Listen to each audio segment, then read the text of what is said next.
मैं आपको आज नए तरीके से नंबर सिस्टम के बारे में बताऊंगा, संख्या पद्धति, जो कि एक यूनिक तरीका होगा, बिल्कुल अलग तरीका होगा। आप चुटकियों में सॉल्व करेंगे इन सम्स को। देखिए, सबसे पहले मैं बात करूंगा अभाज्य संख्या। तो देखिए, अभाज्य संख्याएं कैसे निकालते हैं, आपको सबको कंफर्म है। अभाज्य संख्याएं होती क्या है? अभाज्य संख्याएं वे संख्याएं होती है जो 2 से पूर्णतः विभाजित है। जो संख्या 2 से पूर्णतः कटे उसे हम क्या कहते हैं? अभाज्य संख्या कहते हैं। अब देखिए, इसमें निकालते कैसे, जैसे आपसे पूछ दिया जाए कि अभाज्य संख्याएं कितनी होंगी। देखिए, इसके लिए हम आपको एक नया तरीका बताएंगे, बिल्कुल यूनिक तरीका होगा, जो सबसे अलग होगा। इसके लिए आपको एक मोबाइल नंबर याद रखना है। कोई भी अभाज्य संख्या निकालनी हो, आप चुटकियों में निकाल लेंगे। देखिए कैसे, इसके लिए मोबाइल नंबर हमें याद रखना है 44 22 32 23 और 21। ठीक, कोई भी अभाज्य संख्या निकालना हो आप तुरंत निकाल लेंगे। इसके ऊपर लिखेंगे 10 20 30 40 50 60 70 80 90 और 100। आपसे कोई भी अभाज्य संख्या पूछ ली जाए, जैसे आपसे पूछ लिया गया कि 50 तक कितनी अभाज्य संख्या होंगी, या 1 से 50 के बीच में कितनी अभाज्य संख्या होंगी। 50 तक पूछा गया तो आपको 50 कहां तक दिख रहा है? यहां तक। तो हम इसको क्या कर लेंगे? काउंट कर लेंगे। 1 से 50 के बीच में कह रहा तो इसको हम गिन लेंगे। तो 4 4 8 8 2 10 2 12 12 3 15। तो 1 से 50 या 50 तक कितनी अभाज्य संख्या होगी ये पूछ लिया जाए तो इसको हम क्या कर देते हैं? जोड़ देते हैं। इसके लिए आपको केवल मोबाइल नंबर याद रखना है। 10 अंकों का नंबर है, इतने नंबर याद करते हैं, एक नंबर और न सही। ठीक है, तो 10 अंकों का आपको नंबर याद करना है, 44 22 32 23 21। जहां तक पूछे वहां तक हम काउंट कर देंगे। तो हमें यहाँ पर कहां तक पूछा गया? 50 तक। तो 50 तक काउंट कर देंगे, 4 4 8 8 2 10 10 2 12 12 3 15। तो 1 से 50 के बीच में कितनी अभाज्य संख्या हो जाएंगी? 15 अभाज्य संख्या हो जाएंगी। और अभाज्य संख्या क्या होती है? जो अपने आप से कटे, वही आपकी क्या होती है? अभाज्य संख्या होती है। इसके बाद आपसे जैसे पूछ दिया गया, यहाँ कभी कभी शुरुआत से ना पूछकर 20 से पूछ देते हैं। जैसे यहाँ आपसे पूछ दिया गया कि 40 से 90 के बीच में कितनी अभाज्य संख्या होगी। तो 40 से, देखिए शुरू से नहीं पूछा जा रहा, 20 से पूछा जा रहा है। तो 40 आपका कहां पर आ रहा है? ये आ रहा है आपका 40। तो इसका मतलब हमें 40 के आगे की अभाज्य संख्या बतानी है। ठीक है, तो 40 के आगे हमें कहां तक लेना है? 90 तक। तो चूंकि यहाँ पर 40 से आगे की अभाज्य संख्या बतानी है तो 40 को हम क्या कर देंगे? छोड़ देंगे, इसको हम नेग्लेक्ट कर देंगे और आगे की निकाल लेंगे। यहाँ काउंट कर लेंगे, 3 2 5 5 2 7 7 3 10 10 2 12। तो 40 से 90 के बीच में कितनी अभाज्य संख्या हो जाएगी आपकी? 12 हो जाएंगी। तो यदि शुरू से पूछेगा तो हमें सभी संख्याओं को काउंट कर लेना है, सभी संख्याओं को जोड़ लेना है। और यदि 20 से पूछे तो जहां से पूछेगा उसको छोड़ देते हैं, और जहां तक पूछे वहां तक हम क्या करते हैं? गिनती के रूप में उनको काउंट कर लेते हैं, जोड़ लेते हैं। तो 3 2 5 5 2 7 7 3 10 10 2 12। तो ये क्या हो गया आपका? अभाज्य संख्या। तो अभाज्य संख्या के लिए आपको केवल क्या ध्यान देना है? एक मोबाइल नंबर याद रखना है, 44 22 32 23 21। बस मोबाइल नंबर लगा दो, मोबाइल नंबर तुरंत डायल करो, तुरंत आपको उत्तर मिलेगा। ठीक है, 10 अंकों का एक मोबाइल नंबर आपको केवल डायल करना है। ठीक है, तो कोई भी अभाज्य संख्या के लिए हमें केवल एक मोबाइल नंबर याद रखना है, 10 अंकों का। ठीक, इसके बाद हम दोस्तों बात करते हैं इकाई का। अब अभाज्य संख्या के बाद देखिए हम इकाई का अंक कैसे निकालते हैं। तो इकाई का अंक क्या होता है? जो पहला अंक होता है वही आपका क्या होता है? इकाई का अंक। जैसे आपको दे दिया गया सवाल 4 3 7 8, यहाँ पर पावर में दे दिया गया 98। इसमें पूछ लिया जाए कि इकाई का अंक क्या होगा। तो देखिए दोस्तों, जब भी इकाई का अंक निकालना हो, किसी भी संख्या का इकाई का अंक पूछ लिया जाए, इकाई का अंक या एकाल अंक, एकाल अंक क्या होगा या इकाई का अंक क्या होगा। तो इसमें देखिए क्या करते हैं हम, जो आपकी पावर दी हो, पावर का मतलब जो घात दी हो, उसमें हम क्या करते हैं? 4 का भाग देते हैं। सभी सवालों में यही करना है, 4 का भाग देंगे और जितना शेष आएगा उसको हम इकाई में चढ़ा देंगे। तो अब देखिए 4 का भाग 98 में देंगे तो कितना आ जाएगा? 4 2 9 8, बचा 1, 18 बचेगा, 4 चौको 16। शेष जो है तो शेष कितना आएगा आपका? 2 शेष आएगा। यहाँ इकाई में कितना अंक दिया हुआ है? 8 दिया है, तो 8 की पावर हम क्या कर देंगे? 2 कर देंगे। तो 8 की पावर 2 का मतलब 64। तो इकाई का अंक क्या आ जाएगा?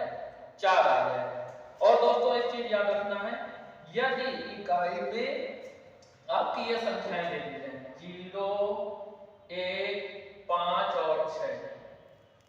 यदि इकाई में 0, 1, 5, 6 संख्या दे दी जाए तो इकाई का क्या रहता है आपका? वही रहता है।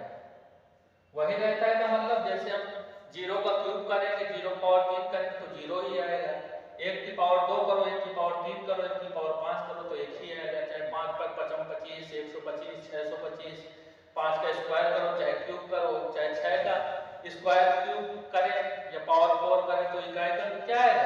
वही रहता है। ठीक, तो इकाई के अंक में हम क्या करते हैं? 4 का भाग देते हैं या जितना शेष आता है उसको इकाई के अंक में हम चढ़ा देते हैं तो आपको इकाई का अंक निकल आता है। ठीक, अब इसके बाद बात हम करते हैं शून्यों की संख्या। कभी कभी किसी सवाल में शून्यों की संख्या पूछ लेता है कि शून्यों की संख्या क्या होगी। तो यहाँ पर देखिए जैसे आपसे पूछ दिया गया 1 गुणा 2 गुणा 3 4 डैश डैश डैश आपका दे दिया गया 50। 1 से 50 तक की संख्याओं का यदि आपस में गुणा किया जाए तो उसमें इकाई के अंत में शून्यों की संख्या क्या होगी। अगर आपसे ऐसे प्रश्न पूछ दिया जाए शून्यों की संख्या क्या होगी तो शून्यों की संख्या निकालने के लिए हम क्या करते हैं? इसमें जो लास्ट में डिजिट दी हो, आखिरी में जो संख्या दी हो वो संख्या हम नोट कर लेते हैं। अगर शून्यों की संख्या किसी भी सवाल में पूछे शून्यों की संख्या क्या होगी तो इसमें हम क्या करते हैं? 5 का भाग दे देते हैं। किसी भी सवाल में हो शून्यों की संख्या पूछे तो 5 एकम 5, यहाँ पर आ गया आपका 10 आ गया। और यहाँ पर ये ध्यान देना है कि जब तक 5 से छोटी संख्या ना आ जाए तब तक हमें भाग देना है। फिर 10 में हम 5 का भाग दे देंगे, 5 गुनाए 10। अब देखिए 2 जो है 5 से छोटा है तो अब हम भाग नहीं देंगे, यहाँ पर 10 में 2 क्या कर देंगे? जोड़ देंगे। तो 1 से 50 तक शून्यों की संख्या कितनी हो जाएगी? 12 हो जाएगी। यदि हम 1 से लेके 50 तक की संख्याओं का गुणा कराएंगे तो इकाई के अंत में कितने शून्य आएंगे आपके? 12 शून्य आएंगे। अब इसमें कुछ भी सवाल में दे सकता है आपका। अगर यहाँ पावर में दे दिया गया है 1 की पावर 3, 2 की पावर ऐसे दे दिया जाए और यहाँ पर पूछ दिया जाए 99 की पावर 3 गुणे 100 की पावर 3, इसमें पूछ लिया जाए शून्यों की संख्या क्या होगी तो इसमें भी करना नियम हमें वही लगाना है। आखिरी में आपको कितना दिया है? 100 दिया है तो यहाँ हमने 100 ले लिया। 100 में कितने का भाग दे देंगे? 5। 5 का भाग देंगे, 5 गुनाई 10 तो आ गया 20 आ गया। अब फिर क्या करेंगे? फिर 20 में हम 5 का भाग देंगे क्योंकि 5 जो है, चूंकि 20 जो है 5 से बड़ी है तब तक भाग देना है जब तक उस समय छोटी संख्या न मिल जाए। तो 5 चौको 20। अब देखिए 4 जो है 5 से छोटी संख्या मिल गई तो अब हमें 5 का भाग नहीं देना, तो 20 में 4 जोड़ देंगे तो कितना आ गया आपका? 24 आया। अब देखिए सवाल में थोड़ा सा चेंजमेंट है। चेंजमेंट क्या बदलाव? यहाँ पावर में कितना दे दिया गया है?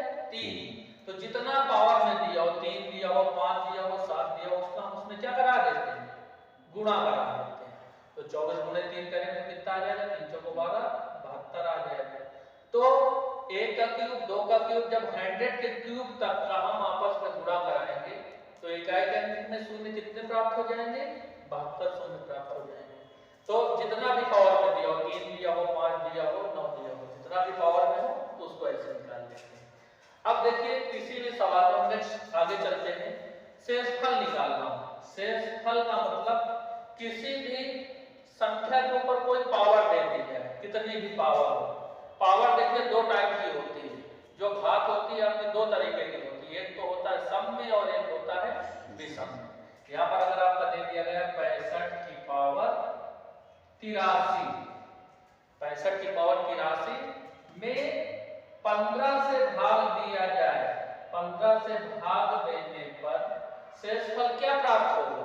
अगर सवाल में आपका ऐसा आ जाए कि शेषफल क्या प्राप्त होगा तो यहाँ पर हमें ध्यान देना होता है कि पावर में आपका क्या दिया, शेषफल क्या प्राप्त होगा।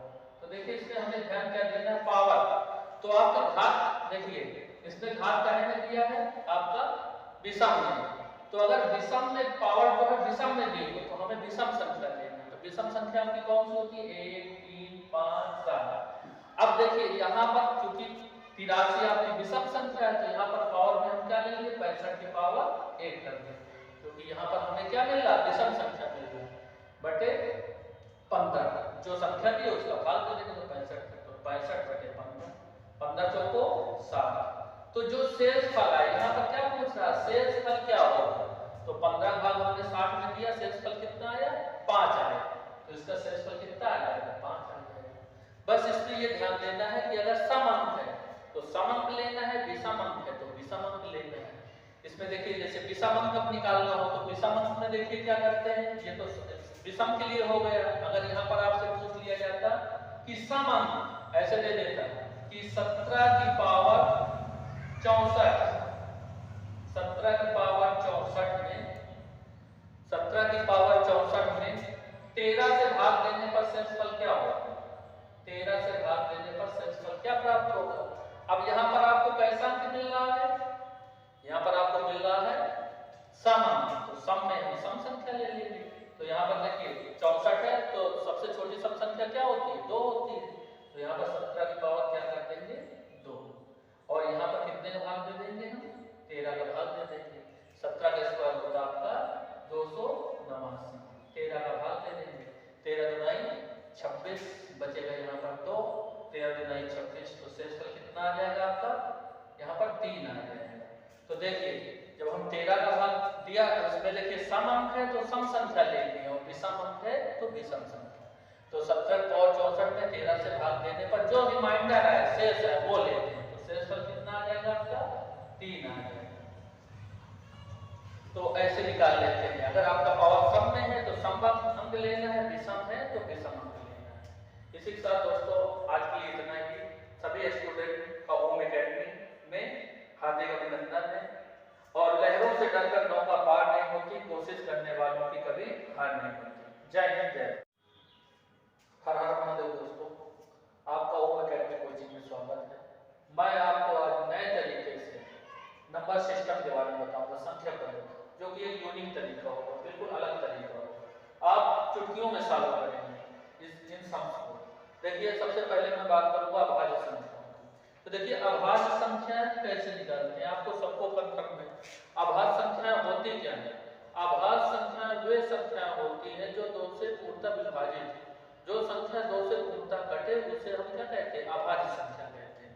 अब देखिए इसमें निकालते कैसे, जैसे आपसे पूछ दिया जाए कि अभाज्य संख्याएं कितनी होंगी। देखिए इसके लिए हम आपको एक नया तरीका बताएंगे, बिल्कुल यूनिक तरीका होगा जो सबसे अलग होगा। इसके लिए आपको एक मोबाइल नंबर याद रखना है, कोई भी अभाज्य संख्या निकालनी हो आप चुटकियों में निकाल लेंगे। देखिए कैसे, इसके लिए मोबाइल नंबर हमें याद रखना है 44 22 32 23 और 21। ठीक, कोई भी अभाज्य संख्या निकालना हो आप तुरंत निकाल लेंगे। इसके ऊपर लिखेंगे 10 20 30 40 50 60 70 80 90 और 100। आपसे कोई भी अभाज्य संख्या पूछ ली जाए, जैसे आपसे पूछ दिया गया है कि 50 तक कितनी अभाज्य संख्या होंगी, या 1 से 50 के बीच में कितनी अभाज्य संख्या होंगी। 50 तक पूछा गया तो आपको 50 कहां तक दिख रहा है, यहाँ तक। तो हम इसको क्या कर लेंगे, काउंट कर लेंगे। 1 से 50 के बीच में कह रहा तो इसको हम गिन लेंगे, तो 4 4 8 8 2 10 2 12 12 3 15। तो 1 से 50 या 50 तक कितनी अभाज्य संख्या होगी ये पूछ लिया जाए तो इसको हम क्या कर देते हैं, जोड़ देते हैं। इसके लिए आपको केवल मोबाइल नंबर याद रखना है, 10 अंकों का नंबर है। इतने नंबर याद करते हैं, एक नंबर और न सही, ठीक है। तो 10 अंकों का आपको नंबर याद करना है, 44 22 32 23 21। जहां तक पूछे वहां तक हम काउंट कर देंगे। तो हमें यहाँ पर कहां तक पूछा गया, 50 तक, तो 50 तक काउंट कर देंगे। 4 4 8 8 2 10 10 2 12 12 3 15। तो 1 से 50 के बीच में कितनी अभाज्य संख्या हो जाएंगी, 15 अभाज्य संख्या हो जाएंगी। और अभाज्य संख्या क्या होती है, जो अपने आप से कटे, वही आपकी क्या होती है, अभाज्य संख्या होती है। इसके बाद आपसे जैसे पूछ दिया गया यहाँ, कभी कभी शुरुआत से ना पूछकर 20 से पूछ देते हैं। जैसे यहाँ आपसे पूछ दिया गया कि 40 से 90 के बीच में कितनी अभाज्य संख्या होगी, तो 40 से, देखिए शुरू से नहीं पूछा जा रहा, 20 से पूछा जा रहा। तो 40 आपका कहां पर आ रहा है, ये आ रहा है आपका 40। तो इसका मतलब हमें 40 के आगे की अभाज्य संख्या बतानी है, ठीक है। तो 40 के आगे हमें कहां तक लेना है, 90 तक। तो चूंकि यहाँ पर 40 से आगे की अभाज्य संख्या बतानी है तो 40 को हम क्या कर देंगे, छोड़ देंगे, इसको हम निगलेक्ट कर देंगे और आगे की निकाल देंगे। यहाँ काउंट कर लेंगे, 3 2 5 5 2 7 7 3 10 10 2 12। तो 40 से 90 के बीच में कितनी अभाज्य संख्या हो जाएगी आपकी? 12 हो जाएंगे। तो यदि शुरू से पूछेगा तो हमें सभी संख्याओं को काउंट कर लेना है, सभी संख्याओं को जोड़ लेना है। और यदि 20 से पूछे तो जहां से पूछेगा उसको छोड़ देते हैं, और जहां तक पूछे वहां तक हम क्या करते हैं? गिनती के रूप में उनको काउंट कर लेते हैं, जोड़ लेते हैं। तो 3 2 5 5 2 7 7 3 10 10 2 12। तो ये क्या हो गया आपका अभाज्य संख्या। तो अभाज्य संख्या के लिए आपको केवल क्या ध्यान देना है? एक मोबाइल नंबर याद रखना है, 44 22 32 23 21। बस मोबाइल नंबर लगा दो, मोबाइल नंबर तुरंत डायल करो, तुरंत आपको उत्तर मिलेगा। ठीक है, 10 अंकों का एक मोबाइल नंबर आपको केवल डायल करना है। ठीक है, तो कोई भी अभाज्य संख्या के लिए हमें केवल एक मोबाइल नंबर याद रखना है, 10 अंकों का। ठीक, इसके बाद हम दोस्तों बात करते हैं इकाई का। अब अभाज्य संख्या के बाद देखिए हम इकाई का अंक कैसे निकालते हैं। तो इकाई का अंक क्या होता है? जो पहला अंक होता है वही आपका क्या होता है? इकाई अंक। जैसे आपको दे दिया गया सवाल 4 3 7 8, यहाँ पर पावर में दे दिया गया 98। इसमें पूछ लिया जाए कि इकाई का अंक क्या होगा। तो देखिए दोस्तों, जब भी इकाई का अंक निकालना हो, किसी भी संख्या का इकाई का अंक पूछ लिया जाए, इकाई का अंक या एकाल अंक, एकाल अंक क्या होगा या इकाई का अंक क्या होगा, तो इसमें देखिए क्या करते हैं हम, जो आपकी पावर दी हो, पावर का मतलब जो घात दी हो, उसमें हम क्या करते हैं? 4 का भाग देते हैं। सभी सवालों में यही करना है, 4 का भाग देंगे और जितना शेष आएगा उसको हम इकाई में चढ़ा देंगे। तो अब देखिए 4 का भाग 98 में देंगे तो कितना आ जाएगा? 4 2 9 8, बचा 1, 18 बचेगा, 4 चौको 16। शेष जो है तो शेष कितना आया आपका? 2 शेष आया। यहाँ इकाई में कितना अंक दिया हुआ है? 8 दिया है, तो 8 की पावर हम क्या कर देंगे? 2 कर देंगे। तो 8 की पावर 2 का मतलब 88 64। तो इकाई का अंक क्या आ जाएगा? 4 आ जाएगा। और दोस्तों एक चीज याद रखना है, यदि इकाई में आपकी ये संख्याएं दे दी जाए 0 1 5 और 6, यदि इकाई में 0 1 5 6 संख्या दे दी जाए तो इकाई का अंक क्या रहता है आपका? वही रहता है, वही रहता है। का मतलब जैसे हम 0 का क्यूब करेंगे, 0 पावर 3 करेंगे तो 0 ही आएगा। 1 की पावर 2 करो, 1 की पावर 3 करो, 1 की पावर 5 करो तो 1 ही आएगा। चाहे 5 पर 55 25 125 625, 5 का स्क्वायर करो, चाहे क्यूब करो, चाहे 6 का स्क्वायर क्यूब करें या पावर 4 करें तो इकाई का अंक क्या आएगा? वही रहता है। ठीक, तो इकाई के अंक में हम क्या करते हैं? 4 का भाग देते हैं, या जितना शेष आता है उसको इकाई के अंक में हम चढ़ा देते हैं, तो आपको इकाई का अंक निकल आता है। ठीक, अब इसके बाद बात हम करते हैं शून्यों की संख्या। कभी कभी किसी सवाल में शून्यों की संख्या पूछ लेता है कि शून्यों की संख्या क्या होगी। तो यहाँ पर देखिए, जैसे आपसे पूछ दिया गया 1 गुणा 2 गुणा 3 4 डैश डैश डैश, आपका दे दिया गया 50। 1 से 50 तक की संख्याओं का यदि आपस में गुणा किया जाए तो उसमें इकाई के अंत में शून्यों की संख्या क्या होगी। अगर आपसे ऐसे प्रश्न पूछ दिया जाए शून्यों की संख्या क्या होगी, तो शून्यों की संख्या निकालने के लिए हम क्या करते हैं? इसमें जो लास्ट में डिजिट दी हो, आखिरी में जो संख्या दी हो, वो संख्या हम नोट कर लेते हैं। अगर शून्यों की संख्या किसी भी सवाल में पूछे शून्यों की संख्या क्या होगी, तो इसमें हम क्या करते हैं? 5 का भाग दे देते हैं। किसी भी सवाल में हो शून्यों की संख्या पूछे तो 5 × 5, यहाँ पर आ गया आपका 10 आ गया। और यहाँ पर ये ध्यान देना है कि जब तक 5 से छोटी संख्या ना आ जाए तब तक हमें भाग देना है। फिर 10 में हम 5 का भाग दे देंगे, 5 दूनाए 10। अब देखिए 2 जो है 5 से छोटा है तो अब हम भाग नहीं देंगे, यहाँ पर 10 में 2 क्या कर देंगे? जोड़ देंगे। तो 1 से 50 तक शून्यों की संख्या कितनी हो जाएगी? 12 हो जाएगी। यदि हम 1 से लेके 50 तक की संख्याओं का गुणा कराएंगे तो इकाई के अंत में कितने शून्य आएंगे आपके?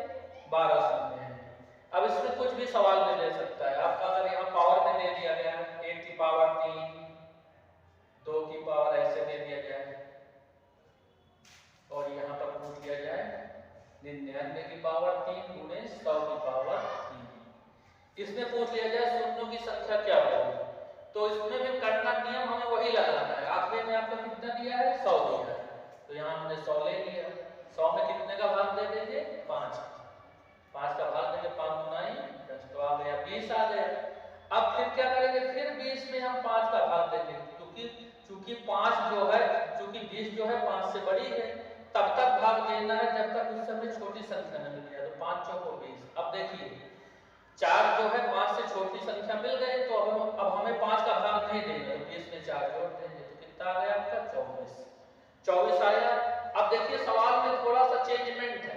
चेंजमेंट क्या बदलाव, यहाँ पावर में कितना दे दिया गया है 3, तो जितना पावर में दिया हो 3 दिया हो 5 दिया हो 7 दिया हो उसका हम उसमें क्या करा देते हैं, गुणा करा देते हैं। तो 24 गुणे 3 करें तो कितना आ जाएगा, 3 चौको 12, 72 आ जाएगा। तो 1 का क्यूब 2 का क्यूब, जब 100 के क्यूब तक का हम आपस में गुणा कराएंगे तो इकाई के अंक में शून्य कितने प्राप्त हो जाएंगे, 72 शून्य प्राप्त हो जाएंगे। तो जितना भी पावर में दिया हो, 3 दिया हो 5 दिया हो 9 दिया हो, जितना भी पावर में हो तो उसको ऐसे निकाल लेते हैं। अब देखिए किसी भी सवाल में आगे चलते हैं, शेषफल निकालना। शेषफल का मतलब किसी भी संख्या के ऊपर कोई पावर दे दी जाए, कितनी भी पावर हो। पावर देखिए 2 टाइप की होती है, जो घात होती है अपने 2 तरीके की होती है, एक तो होता है सम में और एक होता है विषम में। यहाँ पर अगर आपका दे दिया गया 65 की पावर 83, 65 की पावर 83 में 15 से भाग दिया जाए, 15 से भाग देने पर शेषफल क्या प्राप्त होगा। अगर सवाल में आपका ऐसा आ जाए कि शेषफल क्या प्राप्त होगा, तो यहाँ पर हमें ध्यान देना होता है कि पावर में आपका क्या दिया, शेषफल क्या प्राप्त होगा। तो देखिए इसमें हमें ध्यान क्या देना है, पावर। तो आपका घात देखिए, इसमें घात काहे में दिया है आपका विषम में, तो अगर विषम में पावर जो है विषम में दी हो तो हमें विषम संख्या लेना है। तो विषम संख्या आपकी कौन सी होती है, 1 3 5 7। अब देखिए यहाँ पर चूंकि 83 आपकी विषम संख्या है, तो यहाँ पर पावर में हम क्या लेंगे, 65 की पावर 1 कर देंगे, क्योंकि यहाँ पर हमें क्या मिल रहा है, विषम संख्या मिल रहा है, बटे 15 जो संख्या दी है उसका भाग दे देंगे, तो 65 तो 65 बटे 15, 15 चौको 60। तो जो शेषफल है यहाँ पर क्या पूछ रहा है, शेषफल क्या होगा, तो 15 भाग हमने 60 में दिया, शेषफल कितना आया 5 आया, तो इसका शेषफल कितना आ जाएगा 5 आ जाएगा। बस इसमें ये ध्यान देना है कि अगर सम अंक है तो सम अंक लेना है, विषम अंक है तो विषम अंक लेना है। इसमें देखिए जैसे विषम अंक अब निकालना हो तो विषम अंक में देखिए क्या करते हैं, ये तो विषम के लिए हो गया। अगर यहाँ पर आपसे पूछ लिया जाता कि सम अंक, ऐसे दे देता कि 17 की पावर 64, 17 की पावर 64 में 17 की पावर 64 में 13 से भाग देने पर शेषफल क्या होगा, 13 से भाग देने पर शेषफल क्या प्राप्त होगा। अब यहाँ पर आपको कैसा अंक मिल रहा है, यहाँ पर आपको मिल रहा है सम अंक, तो सम में हम सम संख्या ले लेंगे। तो यहाँ पर देखिए 64 है तो सबसे छोटी सम संख्या क्या होती है, 2 होती है, तो यहाँ पर 17 की पावर क्या कर देंगे 2, और यहाँ पर कितने का भाग दे देंगे हम 13 का भाग दे देंगे। 17 का स्क्वायर होगा आपका 289, 13 का भाग दे देंगे, 13 दूनी 26 बचेगा यहाँ पर 2, 13 दूनी 26, तो शेषफल कितना आ जाएगा आपका यहाँ पर 3 आ जाएगा। तो देखिए जब हम 13 का भाग दिया तो उसमें देखिए सम अंक है तो सम संख्या लेनी है और विषम अंक है तो विषम संख्या। तो 70 और 64 में 13 से भाग देने पर जो रिमाइंडर है शेष है वो लेते हैं, तो शेषफल कितना आ जाएगा आपका 3 आ जाएगा। तो ऐसे निकाल लेते हैं। अगर आपका पावर सम में है तो सम अंक लेना है, विषम है तो विषम अंक लेना है। इसी के साथ दोस्तों आज के लिए इतना ही। सभी स्टूडेंट का होम एकेडमी में हार्दिक अभिनंदन है, और लहरों से डरकर नौका पार नहीं होती, कोशिश करने वालों की कभी हार नहीं होती। जय हिंद, जय।